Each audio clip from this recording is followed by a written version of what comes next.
Hello, I'm Jessica Martinez.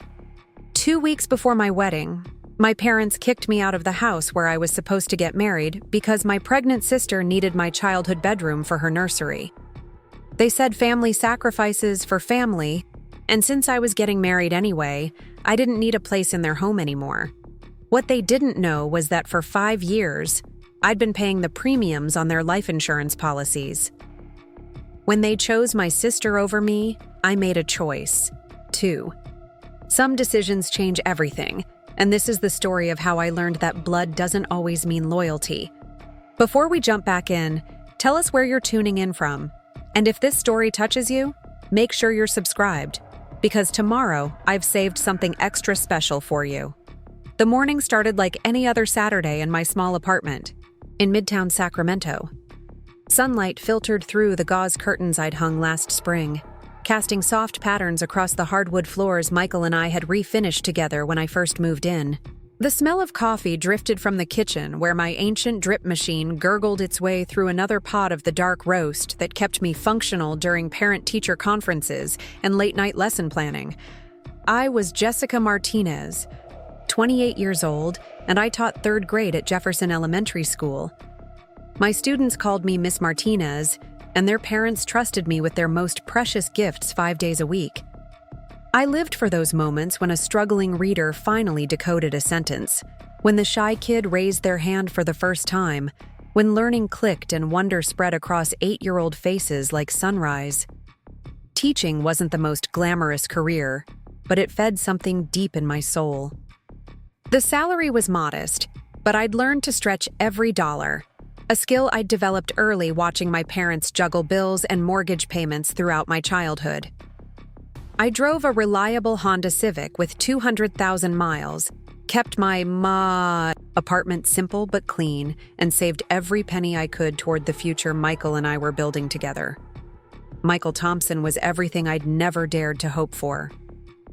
We'd met 2 years ago at a coffee shop near the University District, both of us grading papers on a Sunday afternoon. He was an accountant with Martinez and Associates, ironic given my last name, and possessed the kind of steady reliability that made my teacher's heart skip beats. Where my family was chaos and drama, Michael was calm waters and thoughtful decisions. He proposed last October on a weekend trip to Mendocino, pulling out a simple solitaire ring as we watched the sunset paint the Pacific in shades of amber and rose. Nothing elaborate, nothing flashy, just us and the promise of a life built on mutual respect and genuine love. The ring fit perfectly, and when I called my parents to share the news, their excitement seemed genuine.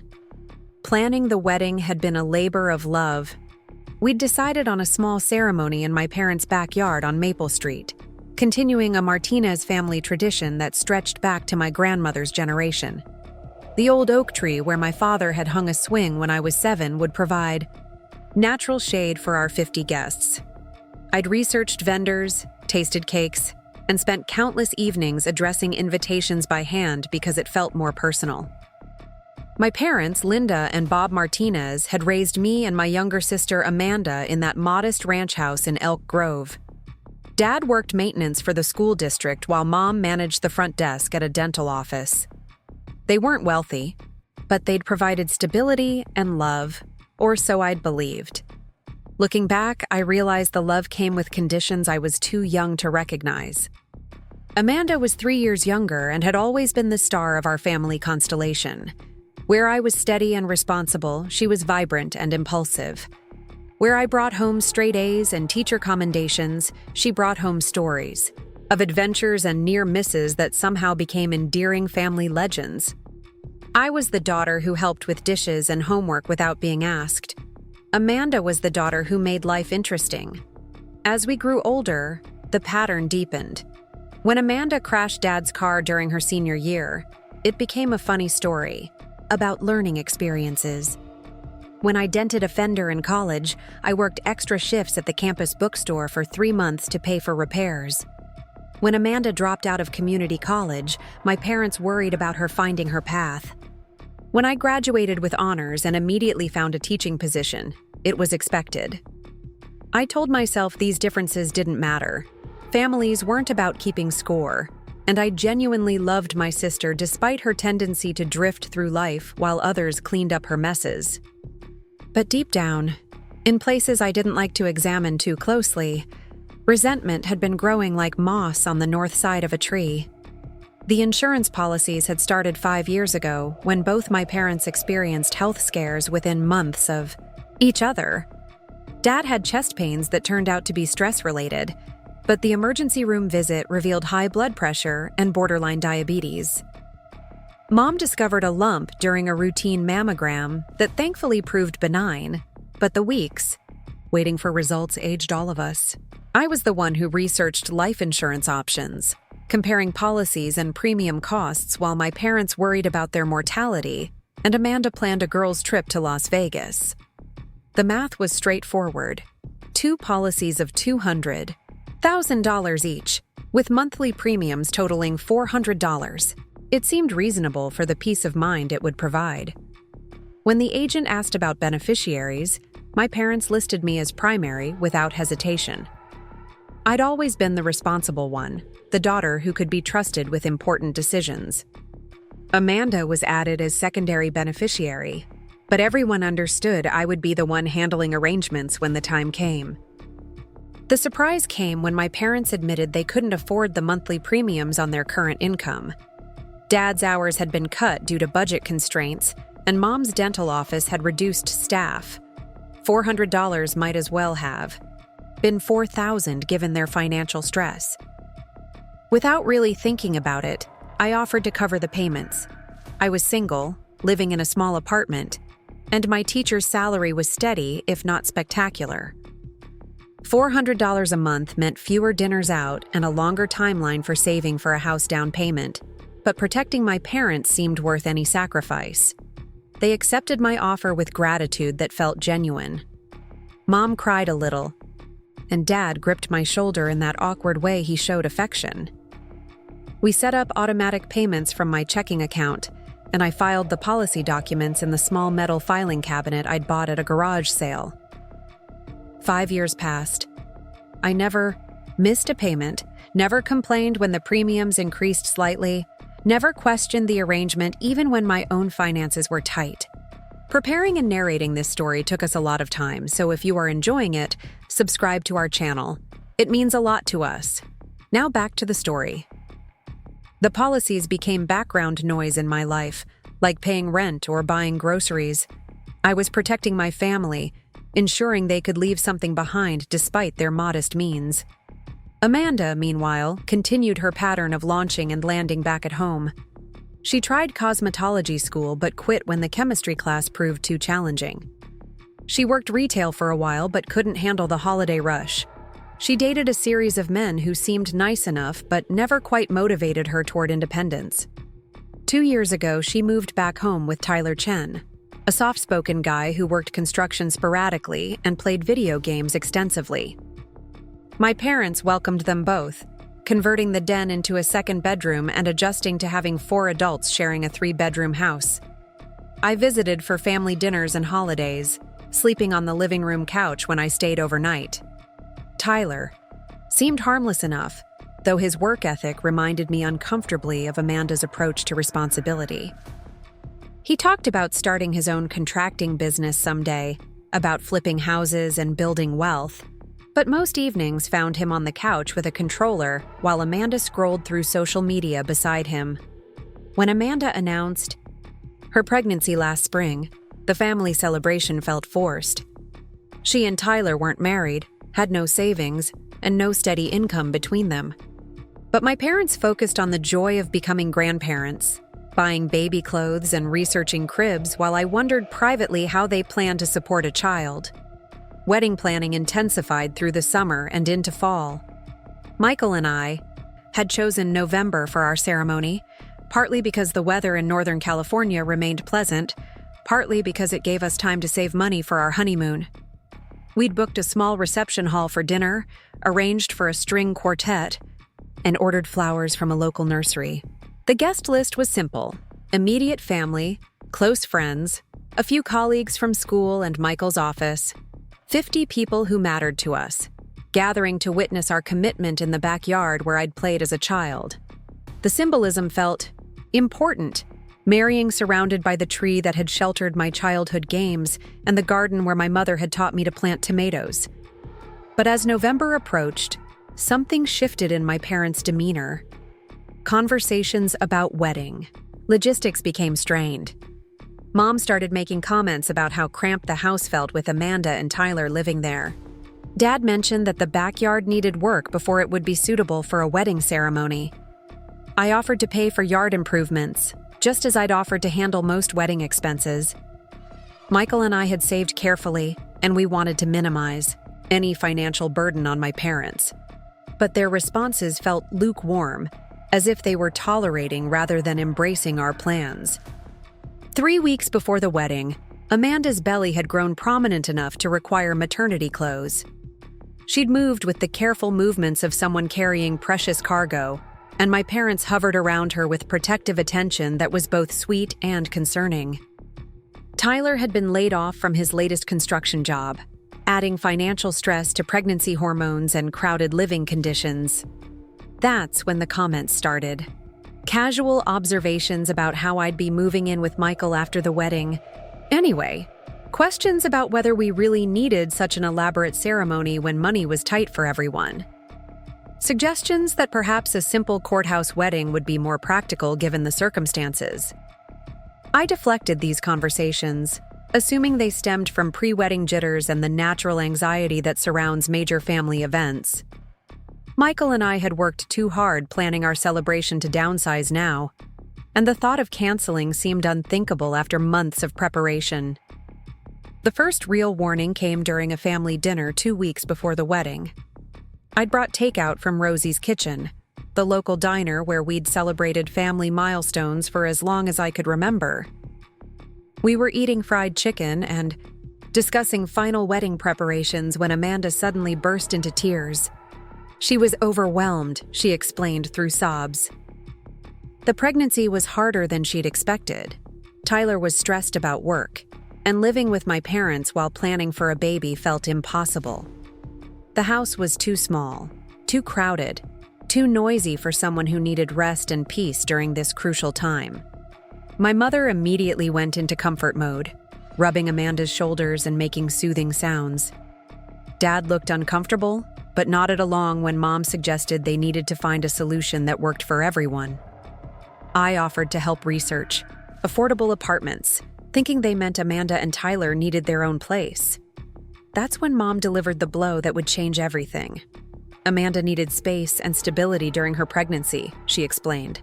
The stress of wedding.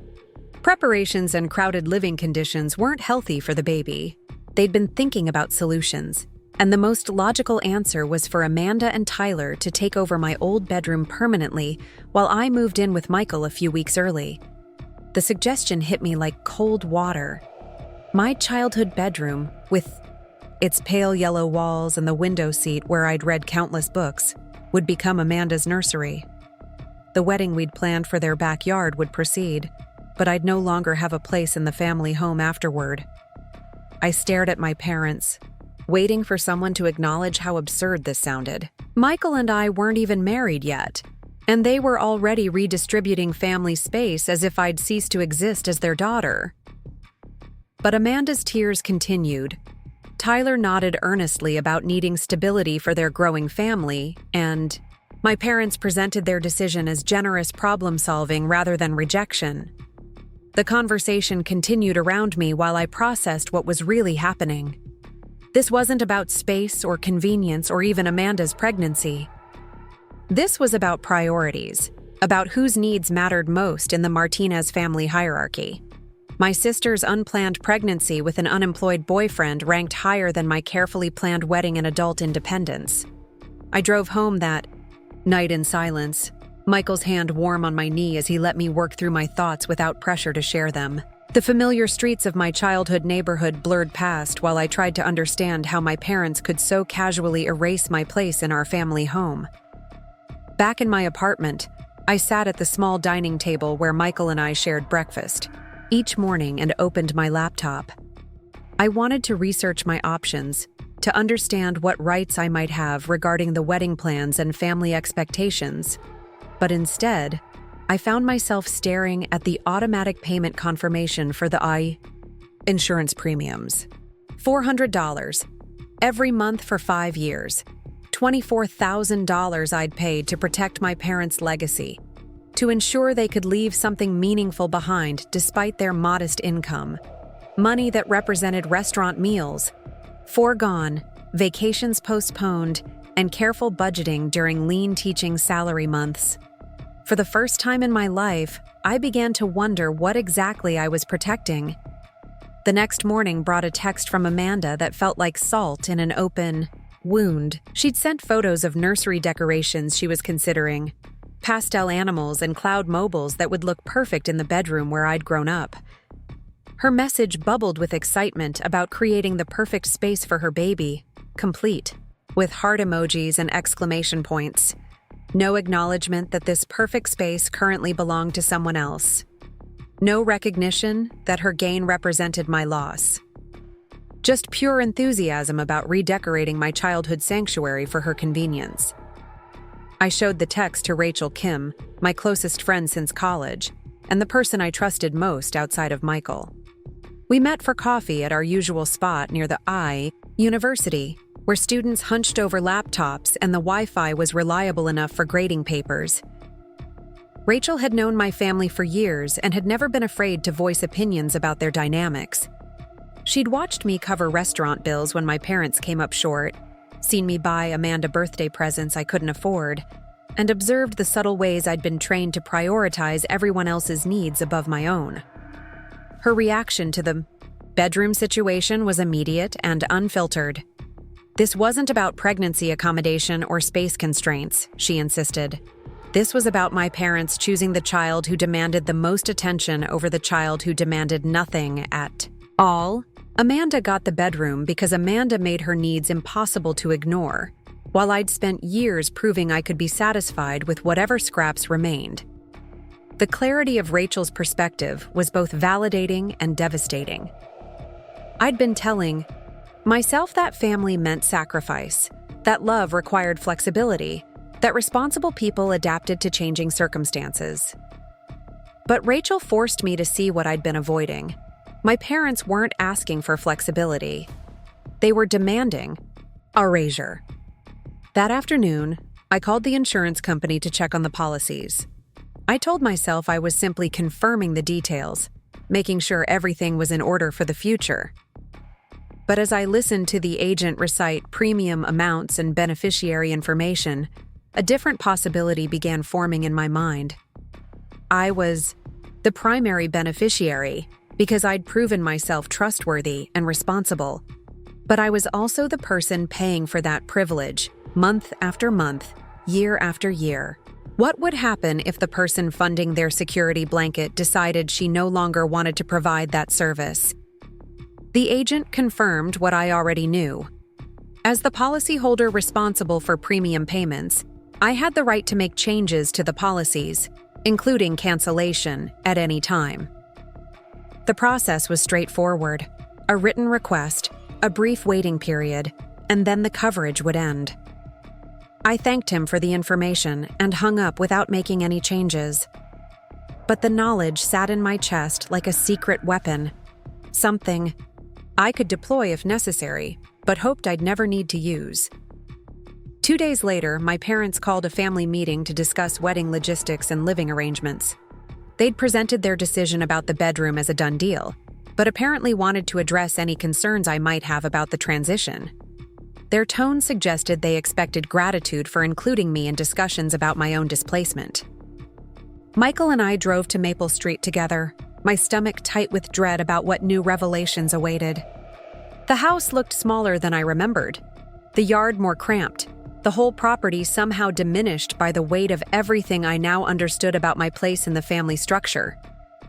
Inside, Amanda sat in the center of the couch with Tyler, beside her, one hand resting protectively on her growing belly. My parents flanked them like bodyguards, creating a visual tableau that said everything about current family allegiances. Michael and I took the remaining chairs, suddenly feeling like visitors in the space where I'd learned to walk and talk and become myself. The conversation that followed would haunt me for weeks to come. My mother started the conversation with her practiced smile, the one she wore when delivering news she knew would sting but wanted to package as kindness. She'd made coffee in her best china cups, the ones reserved for special occasions and difficult conversations, and arranged store-bought cookies on a plate as if hospitality could soften what was coming. "Jessica," she began, her voice taking on that syrupy tone I'd learned to recognize as dangerous. "We wanted to talk about the transition timing to make sure everyone feels comfortable with the changes. We know this affects your wedding plans, and we want to work together to find solutions that benefit the whole family." The word transition hit me like a slap, as if my displacement from the family home was simply a matter of scheduling, like rearranging furniture or updating a calendar. I gripped Michael's hand under the coffee table, drawing strength from his steady presence beside me. Amanda shifted on the couch, her hand moving in small circles over her belly in a gesture that had become habitual. Tyler nodded along to everything, my mother said, his face carrying that earnest expression of someone trying to appear thoughtful, while contributing nothing to the conversation. "The thing is," Mom continued, "we really think it would be best if you moved your belongings out before the wedding. Amanda needs time to settle into the room and start preparing the nursery, and having boxes and wedding stress in the house just isn't good for the baby. We're thinking this weekend would work perfectly." I stared at her, wondering if she could hear herself. This weekend. The wedding was next Saturday, exactly 1 week away. She was asking me to pack up my childhood, abandon the bedroom where I'd grown from girl to woman, and do it cheerfully while preparing for the most important day of my life. "What about the ceremony?" I asked, surprised by how level my voice sounded, despite the chaos in my chest. "We've planned everything around the backyard. The vendors are confirmed, the deposit is paid for the tent rental, the photographer has already done a site visit." "Oh, that," Dad chimed in, clearing his throat in the way he always did when uncomfortable. "We've been thinking about that too.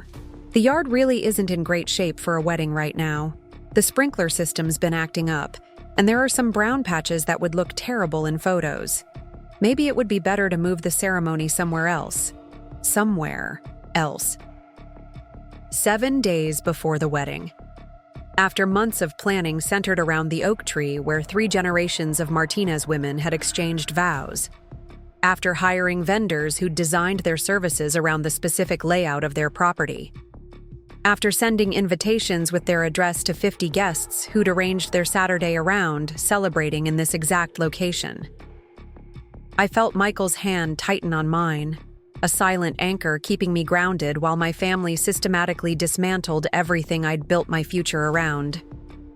His accounting mind was probably calculating the financial impossibility of relocating a wedding with 1 week's notice, while his heart was undoubtedly breaking for the woman he loved, watching her family abandon her.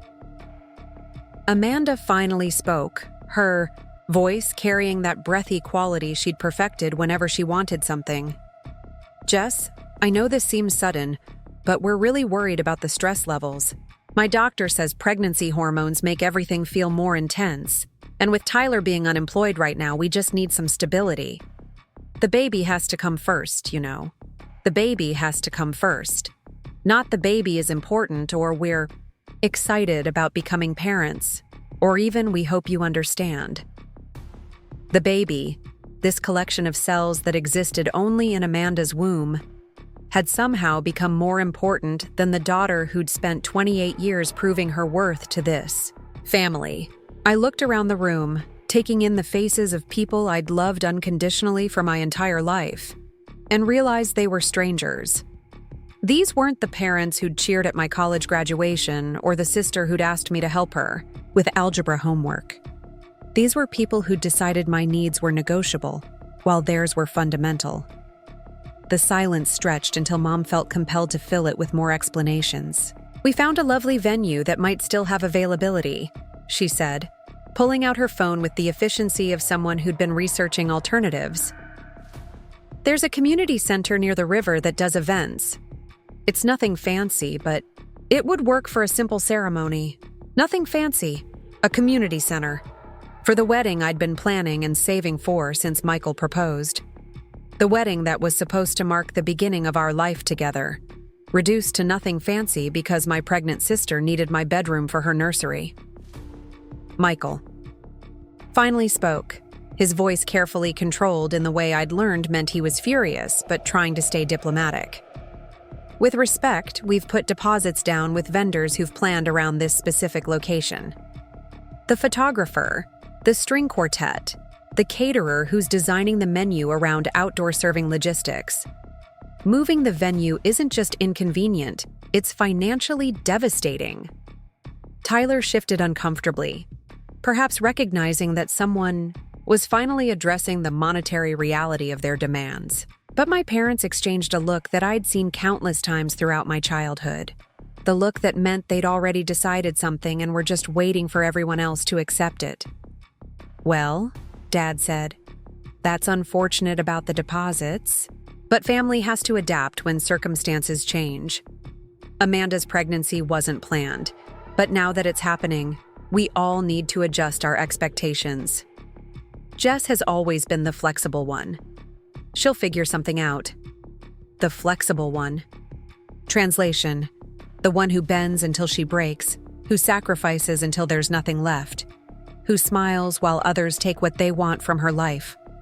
I'd been hearing variations of this phrase my entire life, always delivered as a compliment, that felt increasingly like a curse.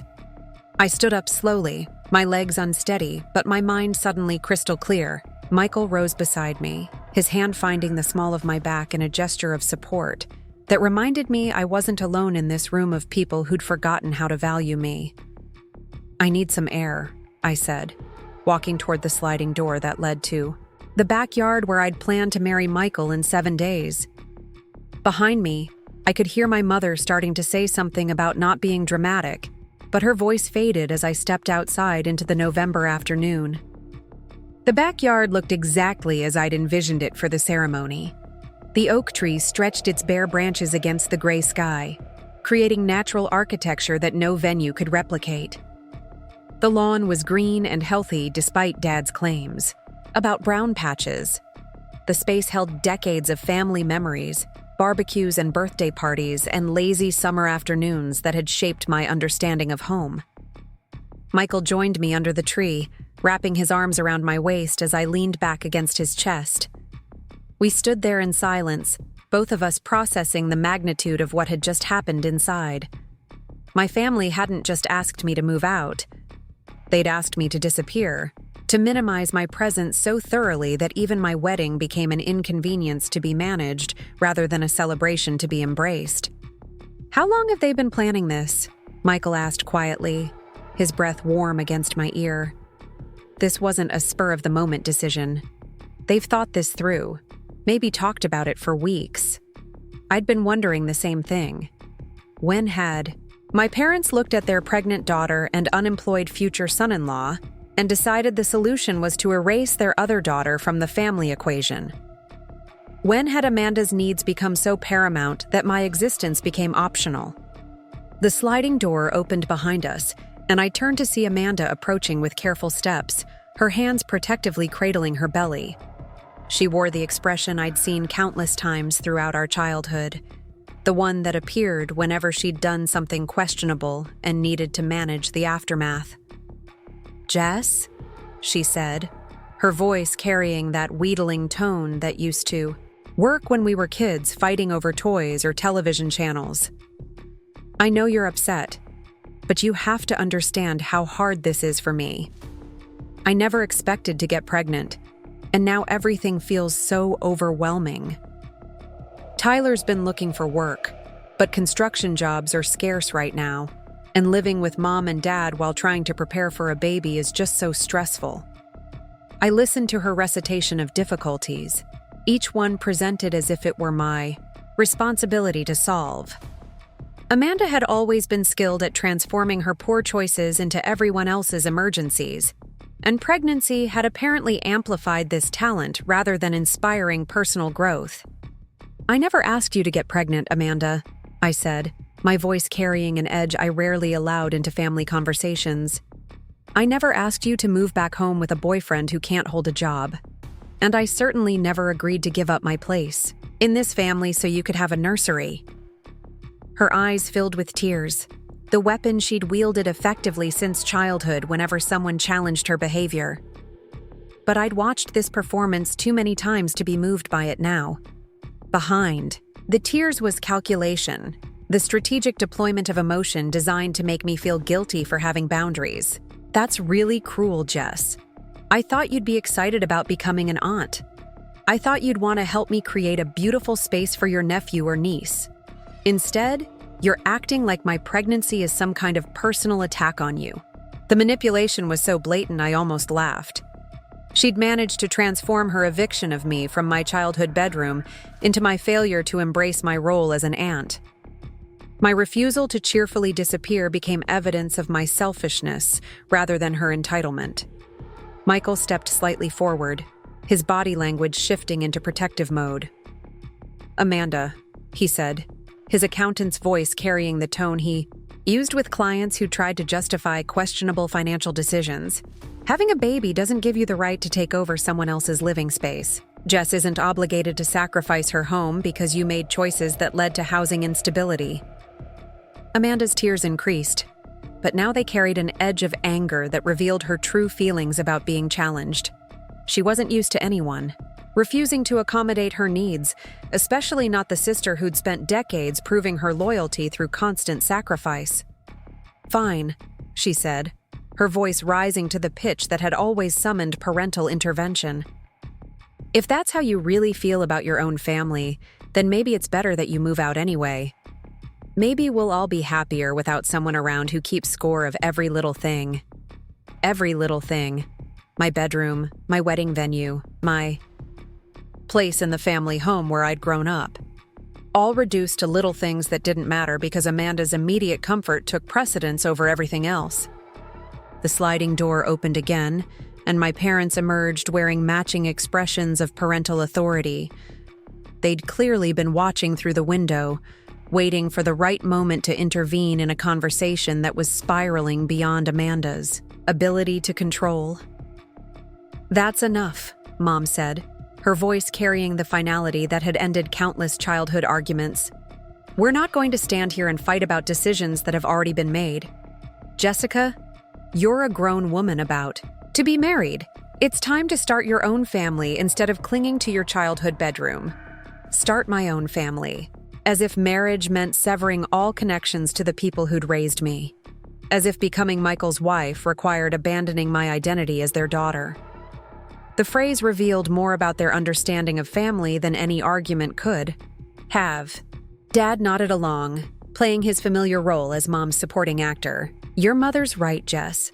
This is actually a good thing, a chance for you to really begin your adult life. You can't stay in your parents' house forever." But I hadn't been staying in their house. I'd been living independently for years, visiting, for holidays and family dinners, maintaining the relationship they'd taught me to value above all else. The bedroom they were redistributing contained childhood mementos and seasonal clothes, not evidence of failure to launch into adulthood.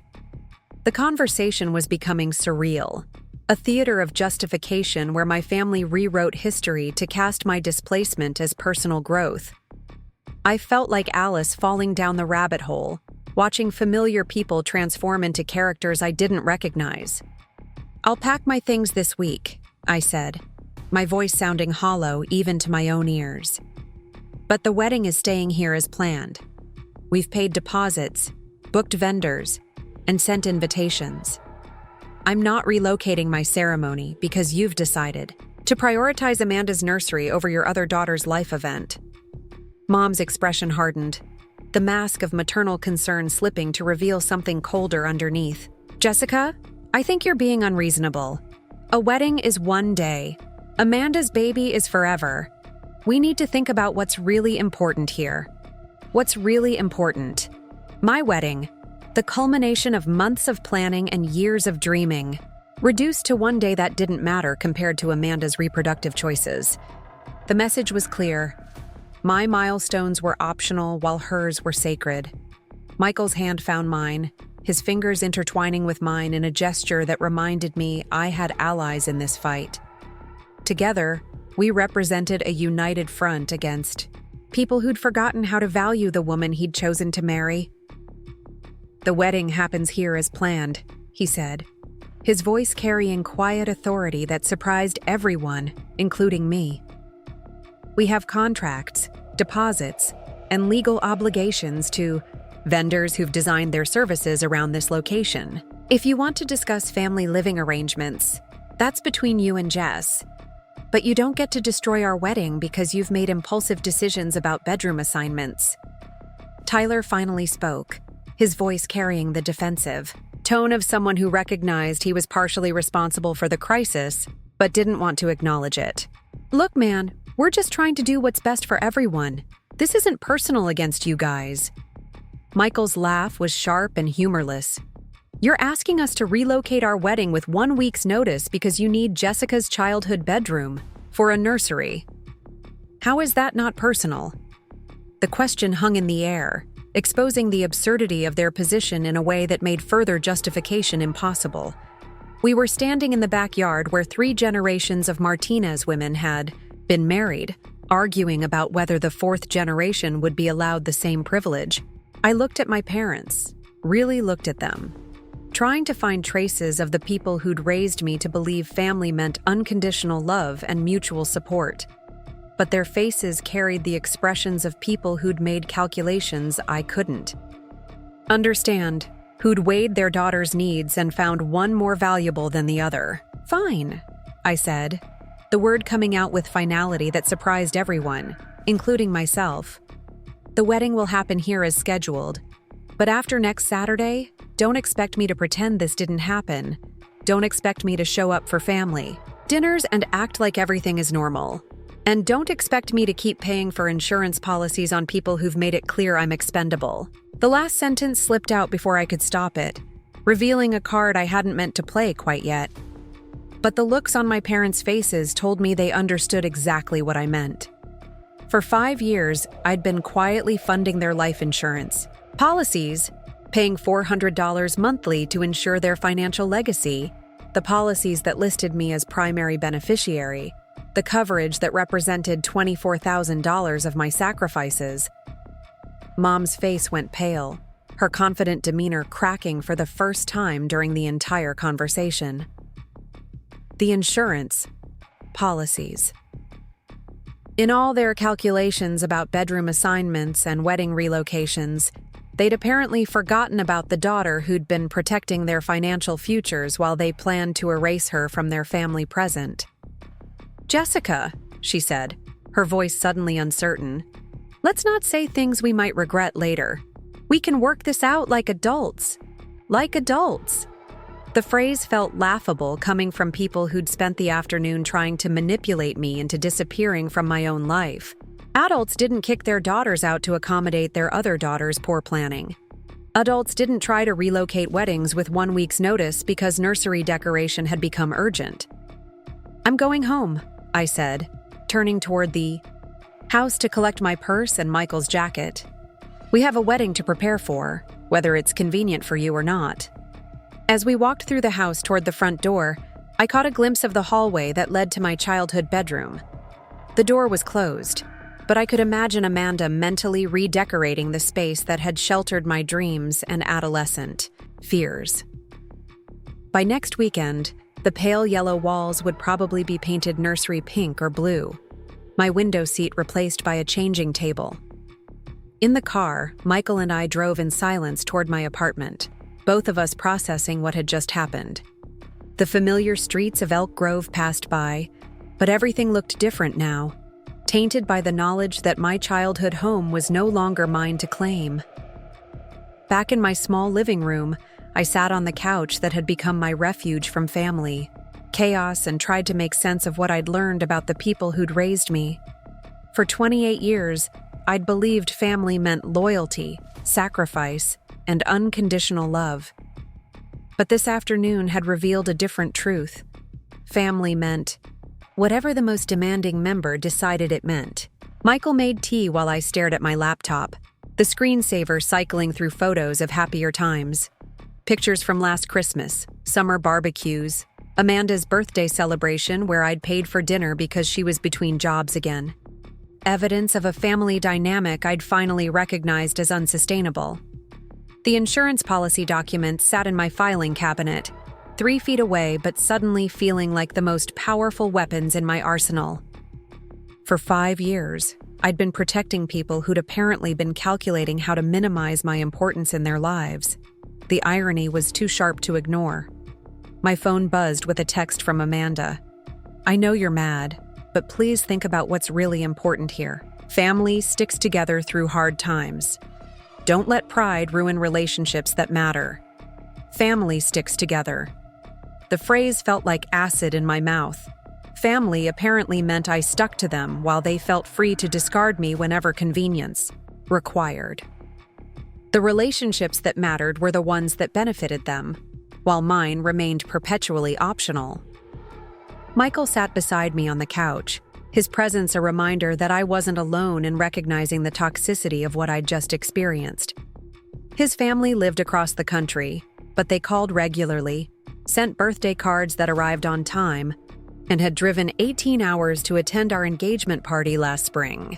They'd shown more genuine interest in our wedding plans during a single phone call than my parents had demonstrated in months of conversations.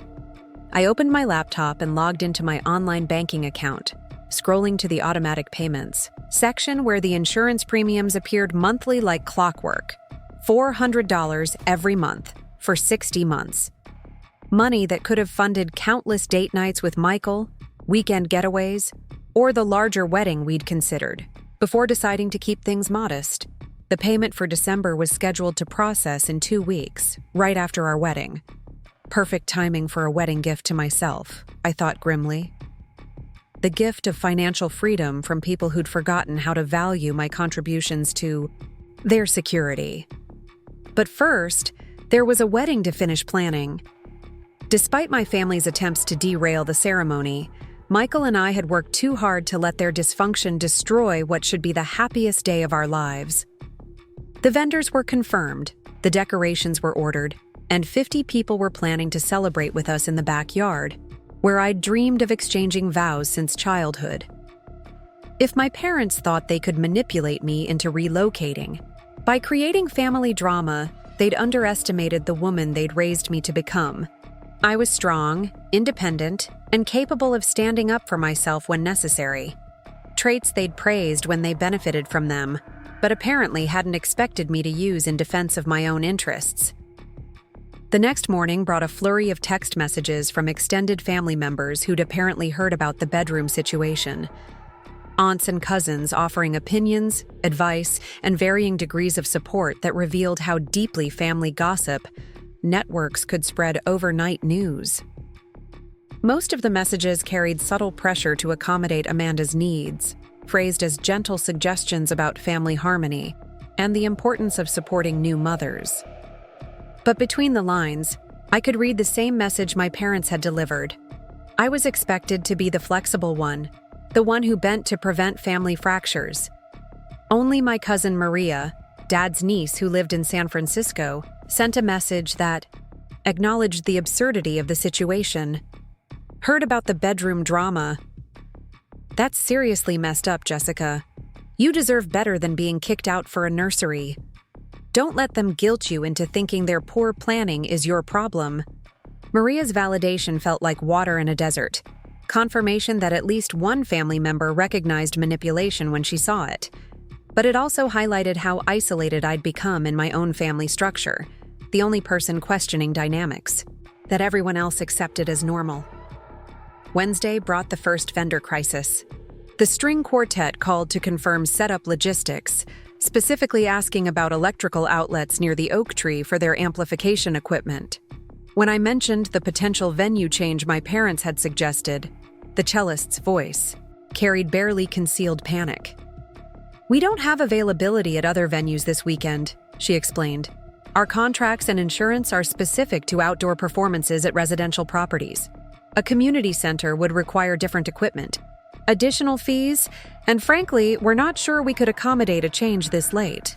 I assured her the wedding was definitely happening at my parents' house as planned, but hanging up, I felt the weight of how many people would be affected if my family succeeded in their venue manipulation. This wasn't just about my disappointment anymore. Professional vendors had arranged their schedules, ordered equipment, and potentially turned down other opportunities based on our confirmed plans. The photographer called later that afternoon with similar concerns.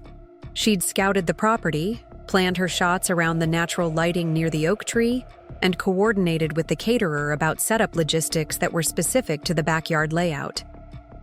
Moving the ceremony would require replanning every aspect of her service with less than a week's notice.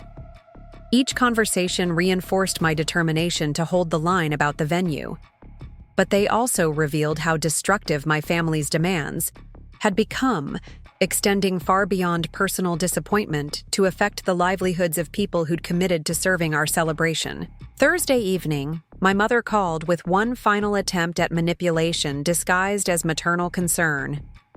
"Jessica," she said, her voice carrying that carefully modulated tone she used when trying to sound reasonable while being completely unreasonable. "We've been thinking about this whole situation, and we really believe a change of venue might be for the best." She'd found a community center with Saturday availability, she explained, describing a bland, multi-purpose room with fluorescent lighting and vinyl flooring as if it were a romantic alternative to the backyard where Martinez women had been married for 3 generations. The rental fee was reasonable, parking was abundant, and they even had a basic sound system available. I listened to her sales pitch while staring at the insurance policy documents I'd spread across my kitchen table. $24,000 in premiums paid, policies that would pay out $400,000 if both my parents died, money that was supposed to help me handle funeral expenses and provide some financial cushion during the grieving process. But looking at those documents now, I realized they represented something else entirely. They were proof of my value as a daughter, quantified in monthly payments that demonstrated my commitment to my parents' welfare even when they couldn't afford to protect themselves. They were evidence of sacrifice, love, and financial responsibility that my family had apparently forgotten while planning my displacement. "Mom," I interrupted her description of the community center's catering policies. "I want you to listen carefully to what I'm about to say. The wedding is happening in your backyard as planned. We have contracts with vendors, invitations have been sent, and deposits have been paid. If you try to prevent us from using the property we've planned around for months, you'll be breaching multiple legal agreements that could result in significant financial liability." The silence on her end told me she hadn't considered the legal implications of their manipulation attempts. In their focus on accommodating Amanda's immediate desires, they'd apparently forgotten that wedding vendors operated as businesses with contracts, insurance requirements, and legal protections. "Furthermore," I continued, "if you want to prioritize Amanda's nursery over your other daughter's wedding, that's your choice to make. But don't expect me to continue paying for insurance policies on people who've made it clear they don't value my role in this family." Mom's sharp intake of breath confirmed that she'd understood my meaning perfectly. The insurance policies that had provided them peace of mind for 5 years, the coverage that would protect their financial legacy, the monthly payments that represented my ongoing commitment to their welfare, all of it suddenly at risk because they decided my bedroom was expendable. "Jessica," she said, her voice losing its confident edge, "I think we need to sit down and talk about this like adults. There might be some misunderstandings that we can clear up. Misunderstandings. As if their systematic dismissal of my needs was simply a communication problem rather than a fundamental shift in family priorities. As if my objection to being displaced for Amanda's convenience was based on confusion rather than legitimate anger about being devalued. The wedding is Saturday, Mom. If you want to talk, it needs to happen before then. But I'm not negotiating about the venue. And I'm not pretending that what you've done to me is acceptable just to maintain family peace." I hung up before she could respond, my hands shaking slightly from the adrenaline of finally speaking truth to people who'd spent decades expecting me to accept whatever treatment they decided to deliver. For the first time in my adult life, I'd set a boundary with my family and meant it. Friday morning arrived with the kind of crisp November air that promised a perfect wedding day. I woke early in my apartment, sunlight streaming through the windows as I mentally reviewed the final preparations that would transform my parents' backyard into the ceremony space Michael and I had envisioned. The vendors would arrive at noon for setup, the flowers were ready for pickup, and my dress hung in the closet like a promise of happiness just hours away. But my phone had been buzzing since dawn with increasingly frantic messages from my mother, each one escalating in desperation as she realized I wasn't going to bend to her final manipulation attempts. The messages started with gentle suggestions about reconsidering the venue, progressed to concerned warnings about family relationships, and culminated in barely veiled threats about access to the property.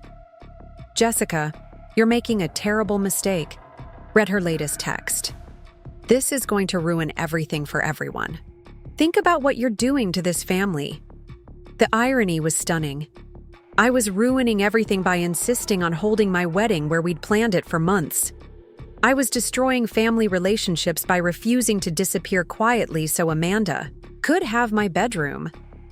The daughter who'd spent 5 years paying their insurance premiums was somehow the selfish one for expecting basic respect on her wedding day. Michael arrived with coffee and croissants from the bakery near his apartment, his presence immediately calming the anxiety that had been building since I'd woken to my mother's message bombardment. He'd taken the day off work to help with final preparations, demonstrating the kind of partnership my parents had apparently never understood could exist between two people who valued each other equally. We drove to the florist together, loading the car with white roses, eucalyptus garlands, and baby's breath arrangements that would complement the natural beauty of the oak tree. The florist, Mrs. Chen, had been effusive about our venue choice during our initial consultation, describing how the outdoor setting would create organic elegance that no indoor space could replicate. "Your parents' backyard is going to be magical," she assured us as we carefully packed the arrangements. "That old oak tree is like nature's own cathedral. You're so lucky to have family property with such character." Lucky. The word felt bitter in my mouth as I thought about the people who owned that property and their recent efforts to deny me access to it. But Mrs. Chen's enthusiasm reminded me of what was truly important about tomorrow. Michael and I were committing to a life together, surrounded by people who genuinely cared about our happiness. The location was meaningful, but our love was what would make the day sacred. At 11:30, we drove to Maple Street for what I hoped would be a smooth setup process. The vendors would arrive throughout the afternoon, starting with the tent rental company and ending with the photographer who wanted to capture some pre-ceremony shots in the golden hour before sunset. Everything depended on accessing the backyard, without family drama interfering with professional work. The street looked peaceful as we pulled into the driveway. No signs of the emotional storms that had been raging all week. Amanda's car was gone, which I hoped meant she and Tyler had made themselves scarce for the day. My parents' sedan sat in its usual spot, and the house appeared quiet except for the faint sound of a television drifting through the living room windows. I used my key to enter through the front door, a privilege I'd exercised hundreds of times throughout my life, but which now felt tentative given the week's revelations about my family status. The house smelled like coffee and the vanilla candles. My mother burned obsessively, familiar scents that should have been comforting but instead felt like ghosts of a relationship that no longer existed. Mom appeared in the hallway before we'd made it 3 steps inside, her face carrying the tight expression she wore during particularly stressful episodes. She'd clearly been waiting for our arrival, probably watching through the front window, for signs of vendor trucks that would signal the wedding preparations beginning. "Jessica," she said, her voice artificially bright in the way that meant she was about to deliver news disguised as casual conversation. "We need to talk before you start setting up anything in the backyard." The phrase "before you start setting up" anything carried an ominous weight that made my stomach clench. This wasn't going to be a discussion about logistics or timing. This was going to be another attempt to control the narrative by controlling access to the property I'd planned my wedding around. Michael's hand found mine, a silent reminder that I wasn't alone in whatever confrontation was about to unfold. His presence gave me strength to maintain the boundaries I'd finally learned to establish, even when my family's manipulation tactics shifted into higher gear. "What do you need to discuss, Mom?" I asked, my voice leveled despite the anxiety crawling up my spine. "The vendors start arriving in 30 minutes, and we have a timeline to maintain." She gestured toward the living room where Dad sat in his recliner, his attention apparently focused on a morning talk show, but his body language suggesting he was listening to every word of our conversation. The staging felt deliberate, designed to create maximum intimidation through the united front they'd always used when delivering particularly unwelcome news. "Sit down, honey," Mom said, patting the couch cushion beside her in a gesture that would have felt maternal a week ago, but now seemed patronizing. "We've been thinking about everything that's happened this week, and we're really concerned about the tension this is creating in our family." Concerned about tension. Not concerned about the daughter they'd displaced, or the wedding they'd tried to relocate. Concerned about tension, as if conflict was something that had spontaneously appeared rather than something they'd created through their choices and priorities.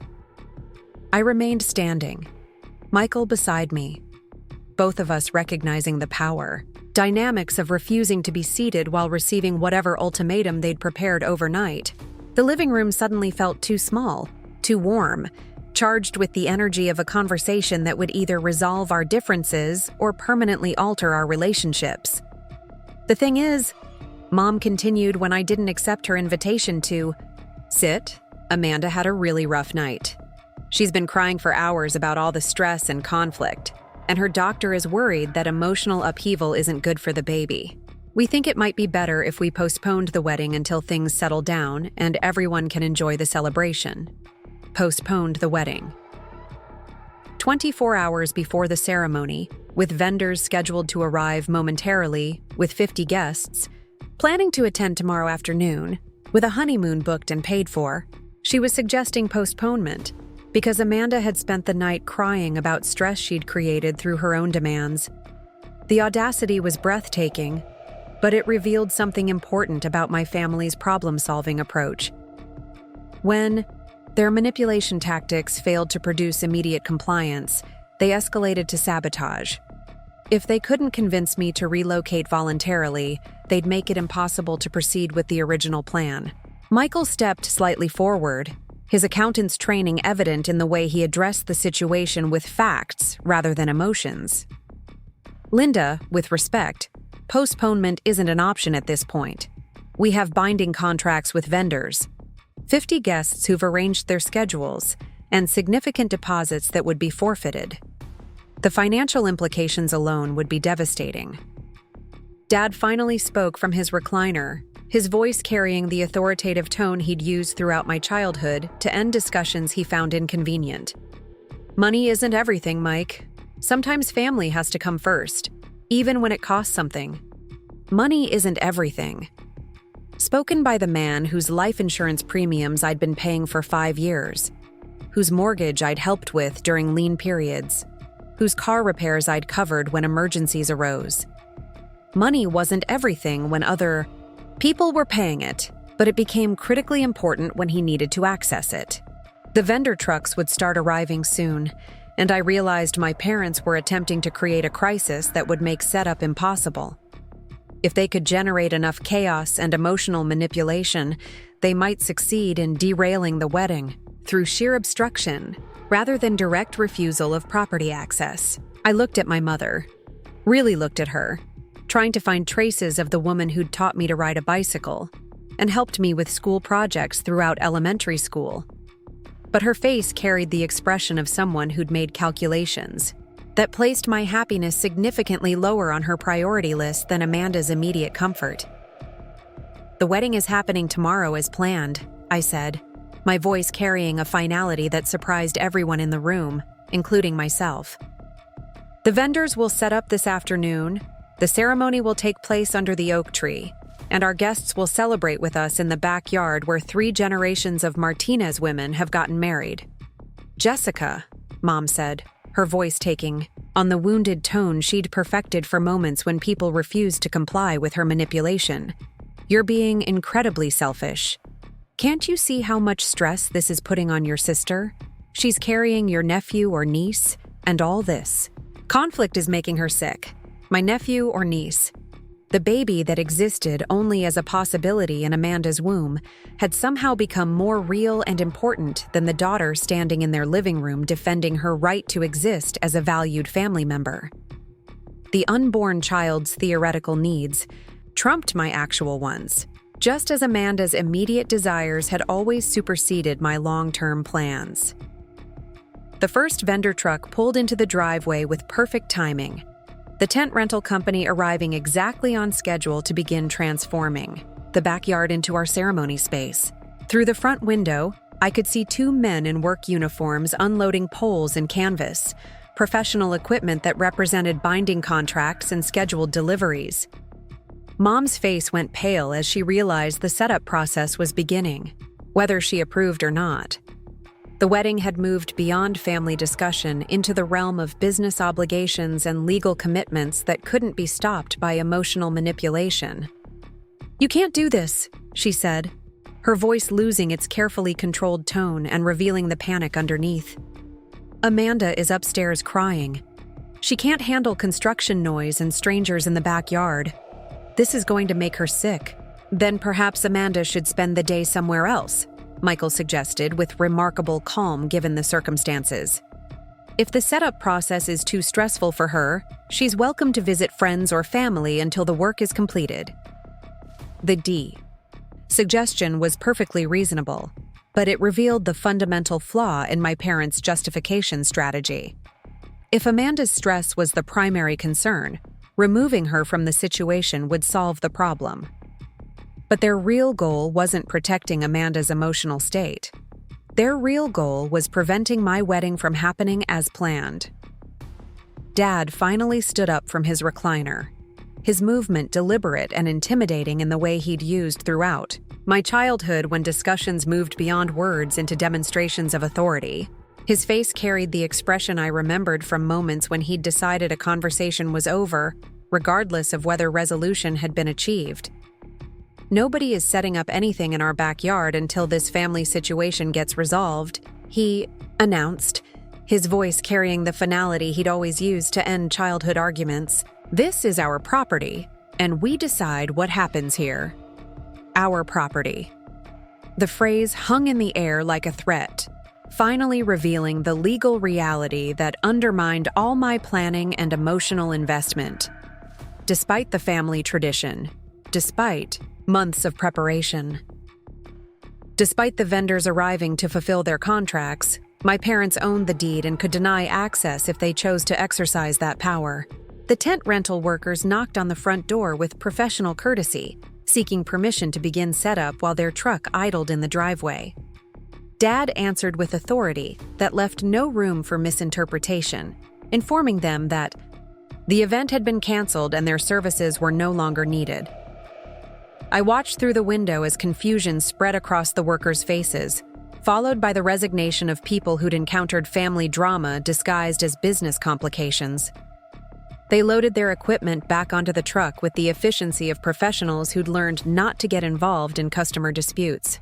The cancellation would trigger a cascade of vendor notifications, each company calling to confirm whether their services were still needed for an event that appeared to be dissolving in real time. The photographer, the string quartet, the caterer, who'd spent days preparing our menu. All of them would need immediate clarification about whether tomorrow's celebration was actually happening. Michael immediately stepped outside to handle vendor communication, his phone pressed to his ear as he explained the property access situation to confused business owners who'd arranged their entire weekend around our ceremony. I could hear fragments of his conversations, professional explanations about family complications and potential venue changes. Standing in my parents' living room, watching my wedding plans disintegrate because of their last-minute manipulation, I felt something shift inside my chest. Not heartbreak or desperation, but a cold clarity that crystallized every lesson I'd learned about my family's true values throughout this devastating week. They'd chosen Amanda's immediate comfort over my life milestone. They'd prioritized an unborn baby's theoretical needs over their living daughter's actual ones. They'd weaponized property ownership to control my behavior when emotional manipulation failed to produce compliance. But most importantly, they'd revealed that their love came with conditions I'd never recognized until those conditions changed, without warning. I was valued as long as I remained useful, flexible, and self-sacrificing. The moment I required actual support rather than providing it, I became expendable. I pulled out my phone and scrolled to the contact information for David Williams, the insurance agent who'd helped set up my parents' policies 5 years ago. His office hours ended at noon on Fridays, but customer service emergencies were handled through an after-hours line that could process urgent requests. "What are you doing?" Mom asked, her voice carrying a note of panic that suggested she suspected exactly what I was doing. "I'm calling someone who might be interested to know that the primary beneficiary of 2 life insurance policies has decided she no longer wants to maintain coverage on people who don't value her contribution to their financial security." The threat was specific enough to get their attention, but vague enough to maintain some leverage in whatever negotiation might follow. For 5 years, I'd been protecting their financial legacy, while they'd been calculating how to minimize my importance in their lives. The time had come to make the connection between those two realities explicit. Dad's expression shifted from authority to concern as he processed the implications of losing insurance coverage they couldn't afford to replace on their current income. Mom looked between us with the expression of someone realizing they'd miscalculated the power dynamics of a situation they'd assumed they controlled completely. "Jessica, honey," she said, her voice suddenly carrying the sweet tone she'd abandoned earlier when delivering ultimatums. "Let's not make any hasty decisions that we might regret later. Maybe we can work something out that makes everyone happy." Everyone happy? After spending the morning trying to sabotage my wedding, after displacing me from my childhood bedroom, after forcing me to defend my right to exist as a valued family member, she wanted to explore options that might make everyone happy. The insurance agent answered on the second ring, his professional voice carrying the efficiency of someone accustomed to handling policy questions during business emergencies. I explained that I needed to cancel 2 life insurance policies immediately, providing the policy numbers I'd memorized from 5 years of monthly payments. "There will be no refund of premiums paid," he warned, "but cancellation can be processed immediately if you're certain this is what you want to do. The coverage will end at midnight tonight, and reinstatement would require new medical examinations and potentially higher premiums based on current health status." "I'm certain," I said, watching my parents' faces as they realized their financial safety net was disappearing in real time. "Please process the cancellation immediately and send confirmation to my email address." After hanging up, the living room fell into the kind of silence that follows irreversible decisions. My parents stared at me with expressions I'd never seen before, shock mixed with something that might have been respect for the daughter they'd underestimated. The insurance policies that had provided them peace of mind for 5 years, representing $400,000 in potential death benefits, had just vanished because they'd decided my wedding was less important than Amanda's nursery preferences. The monthly payments that had demonstrated my commitment to their welfare, totaling $24,000 over 5 years, would redirect to my own financial priorities. Michael returned from his vendor conversations with updates that confirmed what I'd expected. The tent rental couldn't be rescheduled for tomorrow. The string quartet had committed to another event, and the photographer had bookings that prevented Saturday availability. The wedding I'd spent months planning was dissolving because my parents had chosen manipulation over celebration. But something remarkable was happening in my mind as I processed the destruction of our carefully arranged ceremony. Instead of devastation, I felt relief. Instead of desperation to salvage the situation, I experienced clarity about what really mattered in the commitment Michael and I were making to each other. "We're going to the courthouse," I announced, surprising everyone, including myself with the decisiveness of the statement. "Michael and I are getting married tomorrow as planned. Just not here. We'll have a celebration with people who actually want to participate in our happiness rather than control it."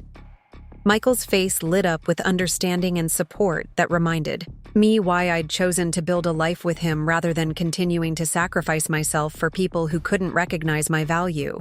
He'd witnessed my family's manipulation tactics throughout the week and understood that our marriage needed to begin free from their toxic dynamics. Mom started to protest, but I held up my hand in a gesture that stopped her mid-sentence. I'd learned this movement from years of managing classroom disruptions, the universal signal that meant the speaking time had ended and listening time had begun. "You made your choice when you decided Amanda's bedroom was more important than my wedding," I said, my voice carrying the calm authority of someone who'd finally recognized her own worth. "You prioritized her immediate comfort over my life milestone, and now you get to live with the consequences of that decision."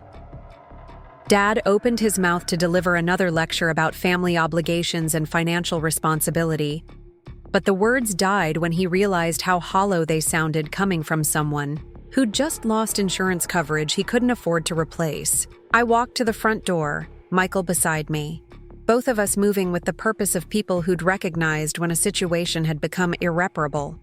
Behind us, my parents called out desperate offers to compromise, sudden willingness to negotiate, that hadn't existed an hour ago when they'd thought they controlled all the power in our relationship.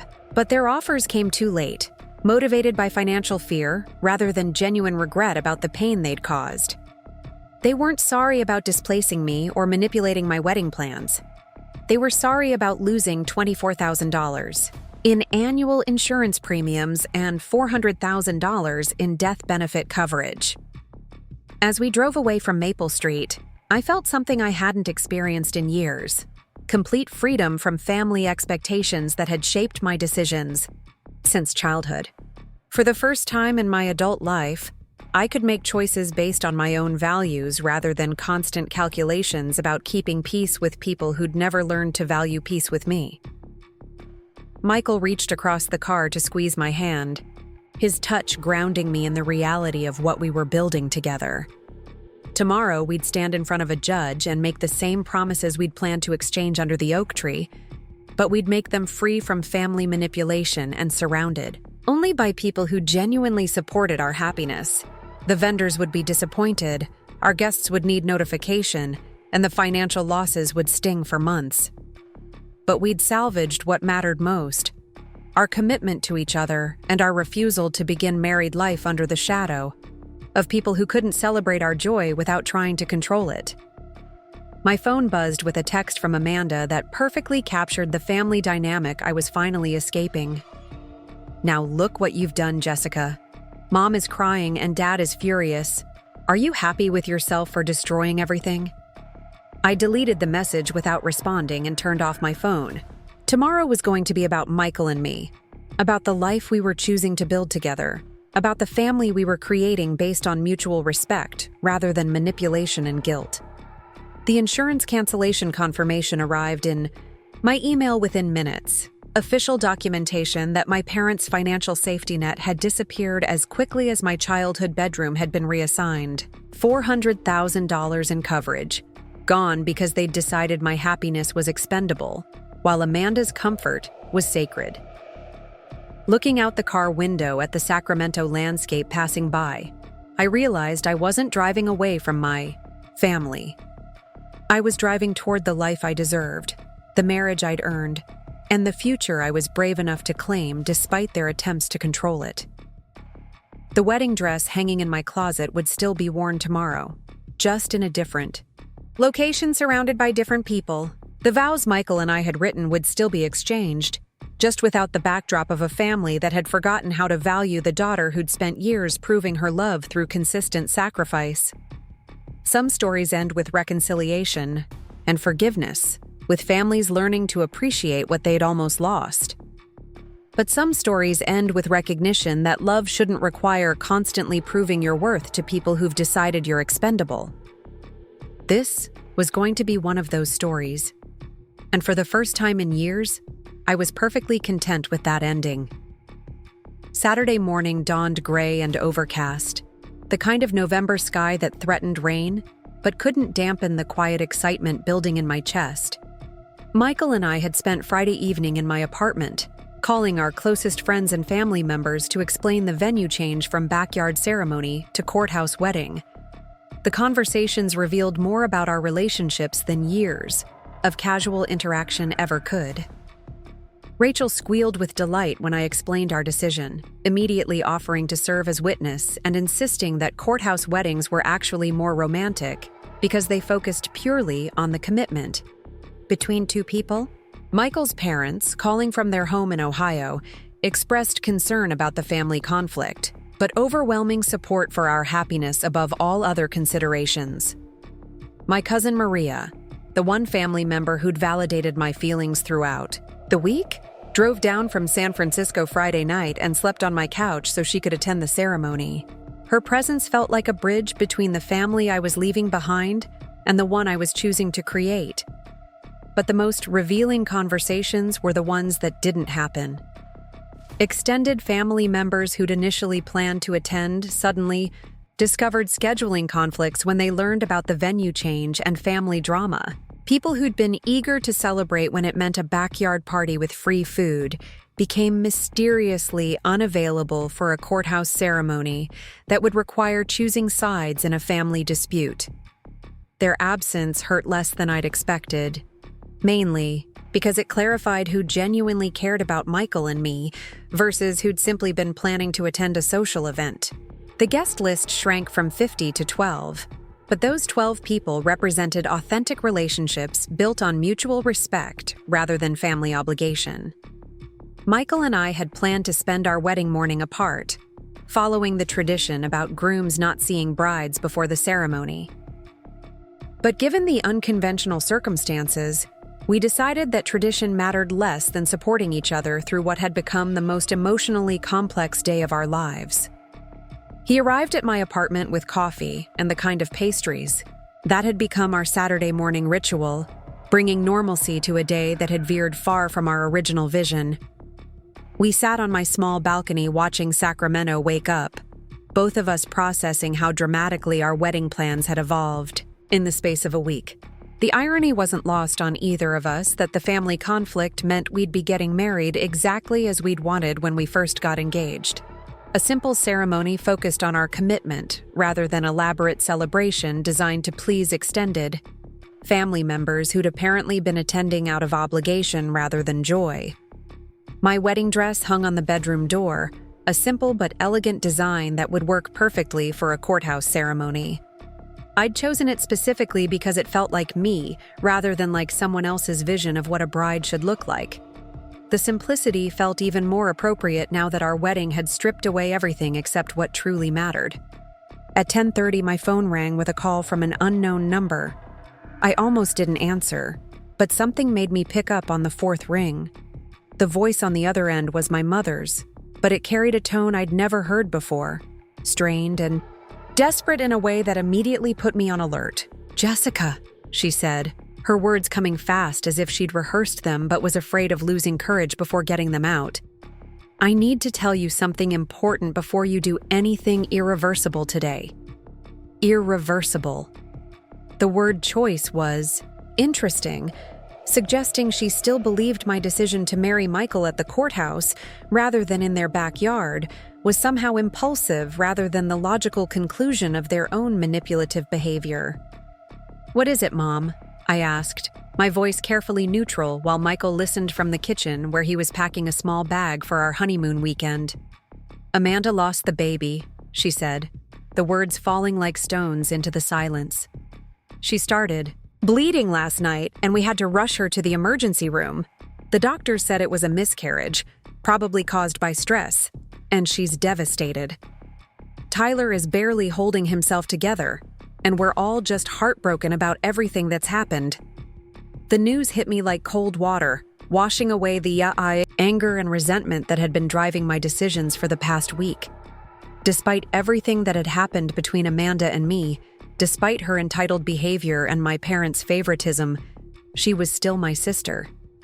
The thought of her losing a pregnancy she'd been excited about, regardless of the circumstances, filled me with genuine sadness. But even as I processed the tragedy of Amanda's miscarriage, part of my mind recognized the timing of this phone call. My mother wasn't calling simply to share devastating family news.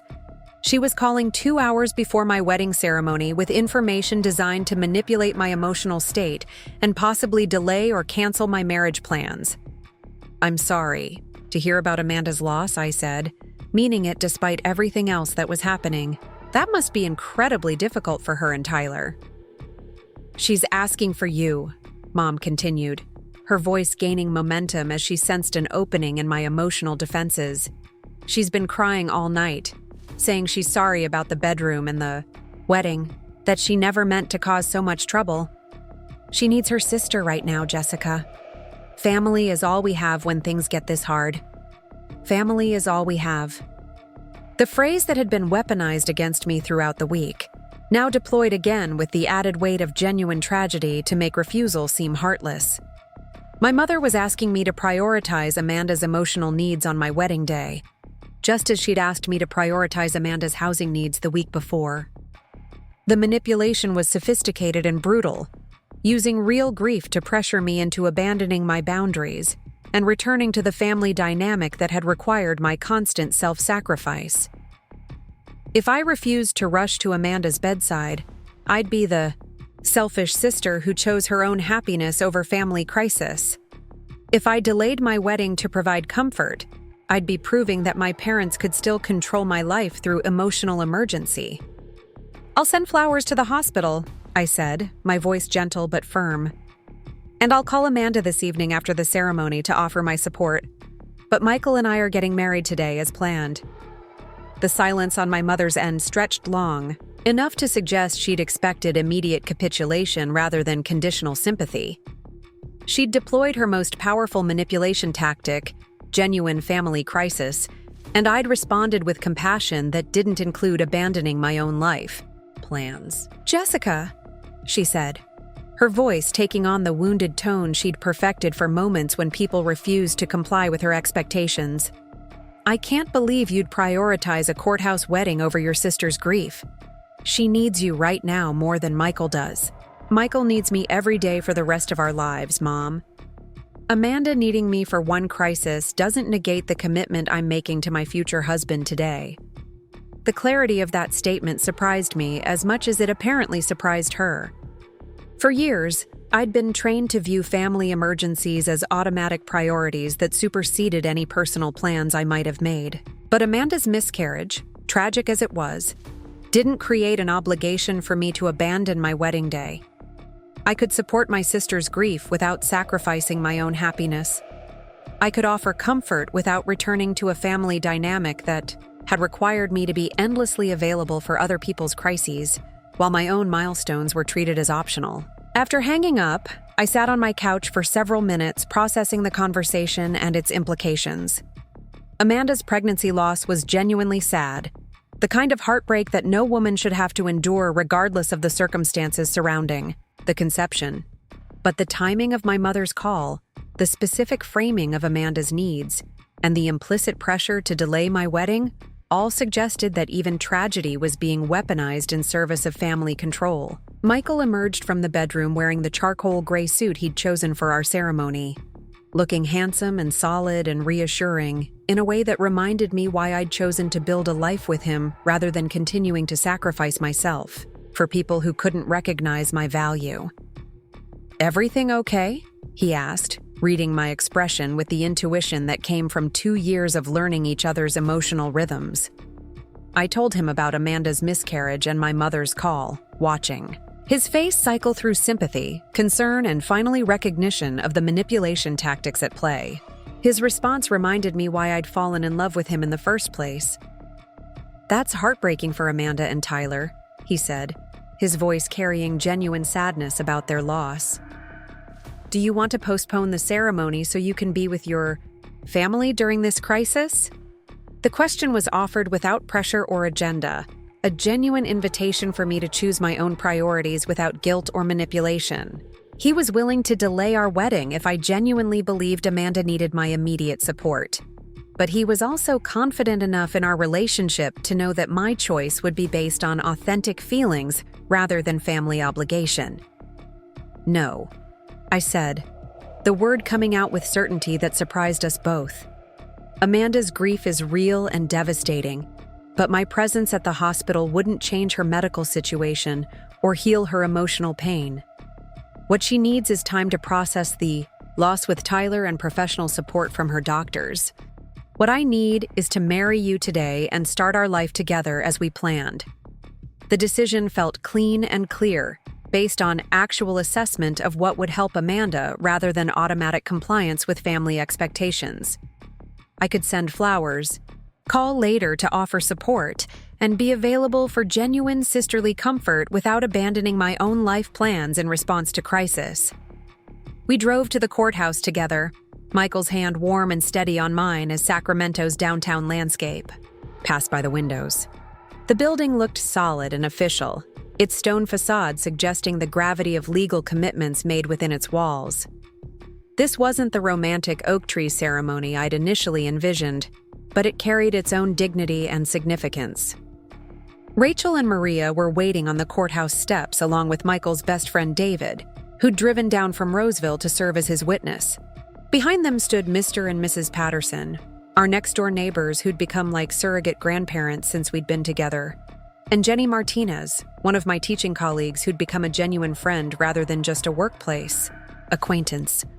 7 people who genuinely wanted to celebrate our marriage, who'd rearranged their Saturday plans to witness our commitment, who'd chosen to be present during family drama rather than avoiding it. The group felt intimate and perfect, focused entirely on Michael and me rather than extended family politics or social obligation. Inside the courthouse, the marriage ceremony was conducted by Judge Barbara Chen, a woman in her 50s who'd clearly performed hundreds of such ceremonies, but still managed to make ours feel special and personal. She asked if we'd written our own vows, and when we confirmed that we had, she gave us space to share them with each other. Michael spoke first, his words carrying the steady thoughtfulness that had attracted me from our first coffee shop conversation. He promised partnership rather than possession, growth rather than stagnation, and support that didn't require me to diminish myself for his comfort. His vows acknowledged the week we'd just endured and his commitment to building a family with me based on mutual respect rather than manipulation and guilt. When my turn came, I found myself speaking not just to Michael but to the life I was choosing, the woman I was becoming, and the boundaries I was finally brave enough to maintain.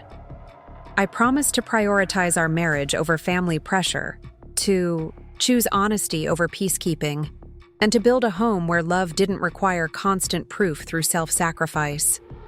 The words felt like more than wedding vows. They felt like a declaration of independence from patterns that had shaped my entire adult life, a commitment to relationships based on equality, rather than endless giving with minimal receiving. Judge Chen pronounced us married at 2:37 on a gray November afternoon, and Michael kissed me with the kind of joy that made the courthouse walls disappear. Our small group erupted in applause and congratulations that felt more genuine than any elaborate reception could have provided. We celebrated with lunch at a small Italian restaurant near the courthouse, sharing stories and laughter that reminded me what healthy family dynamics actually looked like. David regaled us with embarrassing stories from Michael's college years, while Rachel provided equally mortifying tales from my early teaching career. The Pattersons shared wisdom from 43 years of marriage, and Maria offered insights about building chosen family when blood family becomes toxic. No one mentioned the wedding that hadn't happened or the family members who weren't present. No one suggested that our celebration was somehow less meaningful because it hadn't followed traditional expectations or included extended relatives. Our small group understood that significance came from intention and love, rather than guest count or venue expense. My phone buzzed periodically throughout the lunch with texts from family members who'd apparently heard about Amanda's miscarriage and our courthouse wedding.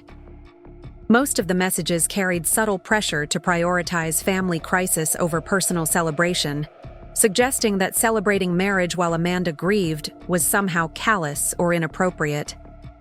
I turned off my phone and focused on the people who'd chosen to be present for our joy, rather than those who were trying to manage it from a distance. The contrast was stark and illuminating, highlighting the difference between relationships based on genuine care versus those built on control and manipulation. That evening, Michael and I drove to a small bed and breakfast in Mendocino, returning to the place where he'd proposed for a honeymoon weekend that would mark the beginning of our married life. The Pacific Ocean stretched endlessly beyond our room's windows, its rhythm suggesting permanence and possibility that felt appropriate for the commitment we'd just made. I called Amanda from our room, speaking to her for the first time since the family meeting that had triggered the week's conflicts. Her voice was raw with grief and exhaustion, carrying the kind of pain that comes from losing something precious, regardless of the circumstances surrounding its creation. "I'm sorry about the baby," I told her, meaning it despite everything else that had happened between us. "I know you and Tyler were excited about becoming parents."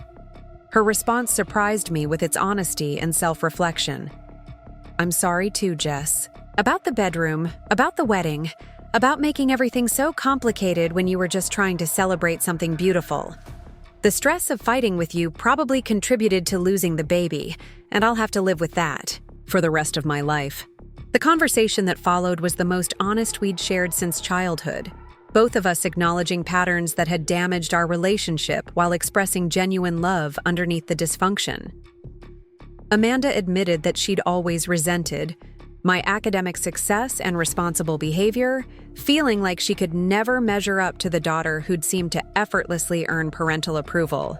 I shared my own resentment about constantly sacrificing for family members who'd taken my flexibility for granted while never offering the same accommodation in return.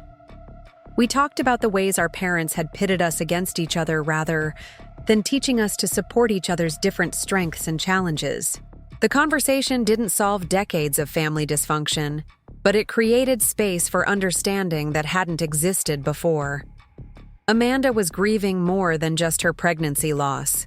She was grieving the recognition that her entitled behavior had contributed to destroying relationships she actually valued despite her poor way of showing it. We agreed to rebuild our sisterly relationship slowly, based on mutual respect rather than family obligation or parental pressure. I offered support for her grief while maintaining boundaries about her housing situation and my parents' manipulation tactics. She accepted responsibility for her role in the week's conflicts while acknowledging that pregnancy loss didn't excuse the selfishness that had preceded it. After hanging up, I sat on the balcony overlooking the Pacific with Michael, both of us processing how dramatically our lives had changed in the space of a week. We'd begun the week planning a traditional family wedding and ended it married in a courthouse with a handful of chosen witnesses. The financial implications of the week's events were significant. The canceled vendors, the lost deposits, the insurance policy cancellations that would redirect $400 monthly from family obligations to our own financial priorities. But the emotional implications were even more profound. I'd learned that love shouldn't require constantly proving worthiness to people who decided your value was conditional. I'd discovered that family loyalty was supposed to flow in multiple directions rather than always requiring sacrifice from the same person. I'd recognized that boundaries weren't selfish when they protected genuine relationships from manipulation and abuse. Most importantly, I'd chosen partnership with someone who valued my happiness equally to his own, rather than continuing to exhaust myself, maintaining relationships with people who'd forgotten how to reciprocate care and respect. My parents called the next morning while Michael and I were having breakfast on the inn's terrace, the California coastline stretching below us in golden morning light. I let the call go to voicemail, not ready to engage with whatever new manipulation tactics they'd developed overnight. The message my mother left was predictably manipulative, expressing disappointment about missing our wedding, while simultaneously criticizing our decision to proceed during Amanda's crisis. She suggested that our marriage had gotten off to a troubling start because we'd prioritized personal happiness over family obligation, revealing exactly why distancing ourselves had been necessary. But buried in her criticism was information that validated every decision I'd made during the week. Dad was frantically researching life insurance options, apparently discovering that new policies at their current age and health status would cost significantly more than the premiums I'd been paying. Amanda and Tyler were moving out of the house, finally accepting that their housing situation wasn't sustainable even without my bedroom displacement. The family crisis that had been used to manipulate my wedding plans was resolving itself now that my financial contributions were no longer available to subsidize other people's poor planning. My parents were learning to live within their means rather than relying on their responsible daughter to fund their financial security. Michael and I spent our honeymoon weekend walking along coastal trails, sharing meals at small restaurants, and talking about the life we wanted to build together. Our conversations focused on creating family traditions based on mutual support rather than endless accommodation of the neediest person's demands. We talked about children and how we'd raise them to value their own worth while caring for others. We discussed holiday celebrations that prioritized joy over obligation, financial planning that protected our own future, rather than constantly rescuing family members from their poor decisions. Most importantly, we talked about the kind of marriage we wanted to sustain, one where both partners' needs mattered equally, and neither person was expected to sacrifice endlessly for the other's comfort or family pressure. Returning to Sacramento on Monday, we found flowers from several family members apologizing for missing our wedding, along with cards that suggested some relatives were beginning to understand the toxicity of the family dynamics I'd finally refused to enable. My cousin Maria had sent a beautiful arrangement with a note that perfectly captured what I'd learned during the week. Sometimes the greatest act of love is refusing to participate in relationships that require you to disappear. Tuesday brought a call from David Williams, the insurance agent, confirming that the policy cancellations had been processed and asking whether I wanted to explore individual coverage for Michael and myself. The conversation reminded me how much financial freedom I'd gained by redirecting money from family obligations to our own future. $400 monthly would accelerate our house down payment savings, fund retirement contributions, or simply provide breathing room in our budget for the kind of experiences that would strengthen our marriage rather than drain it. Wednesday. Morning, I returned to Jefferson Elementary School and my third grade classroom, where 28 eight-year-olds welcomed me back with the kind of enthusiasm that reminded me why I'd chosen teaching. Their questions about my wedding were innocent and joyful, focused on whether my dress was pretty and if my husband was nice rather than family politics or venue complications. Their simple perspective on marriage helped me process what had happened during the week. To them, wedding success was measured by happiness rather than guest count, by love rather than elaborate celebration, by the joy of two people choosing each other rather than extended family approval. Standing in my classroom, surrounded by children who understood instinctively that celebrations should center on the people being celebrated, I realized that our courthouse wedding had been exactly what we'd needed. Intimate, authentic, and focused on what truly mattered rather than what other people expected. That evening, Michael and I sat in our apartment planning our future together, no longer constrained by family obligations that had shaped my financial and emotional decisions for decades. We talked about travel, career goals, and the kind of home we wanted to create based on our own values rather than inherited dysfunction. The insurance money that had once protected my parents' legacy was now available to build our own. The emotional energy I'd spent managing family crises could now focus on nurturing a marriage based on partnership, rather than endless accommodation. 6 months later, Amanda and Tyler moved to Arizona, where Tyler found steady construction work, and Amanda began the process of healing from her pregnancy loss. Without the safety net of my financial support and my parents' accommodation, they'd been forced to develop independence and self-reliance they'd never needed while living as subsidized adults. Amanda sent occasional texts that were warmer and more genuine than any communication we'd shared during our childhood. Distance had given her perspective on the family dynamics that had encouraged her worst impulses while penalizing my best ones. My parents eventually found cheaper life insurance through a different company, though the premiums stretched their budget in ways that forced them to acknowledge how much my contributions had meant to their financial stability. They occasionally reached out with awkward invitations that suggested they were beginning to understand what they'd lost when they'd decided my needs were expendable. But I'd learned that understanding wasn't the same as change, and apologies weren't the same as transformation. They were sorry about the consequences of their behavior rather than the behavior itself, regretful about losing my financial support rather than genuinely remorseful about the manipulation and disrespect. Michael and I built a life together based on principles I'd never seen modeled in my family of origin. We shared household responsibilities equally, supported each other's individual goals, and made financial decisions together rather than one person constantly subsidizing the other's choices. When we bought our first house 2 years later, we paid for it ourselves without assistance from either family, proud of what we'd accomplished through genuine partnership rather than entitled to support we hadn't earned. The housewarming party we hosted was attended by friends who'd chosen to be present for our joy, colleagues who'd become genuine companions, and neighbors who'd become chosen family through mutual respect rather than obligation. Looking around at the people celebrating in our home, I realized that family wasn't about blood relations or inherited guilt. Family was about people who chose each other consistently, who supported growth rather than demanding stagnation, who celebrated success rather than requiring it to be minimized for others' comfort. My parents had taught me what family meant through their choices during my wedding week. Amanda had shown me the difference between crisis that required support and manipulation disguised as emergency.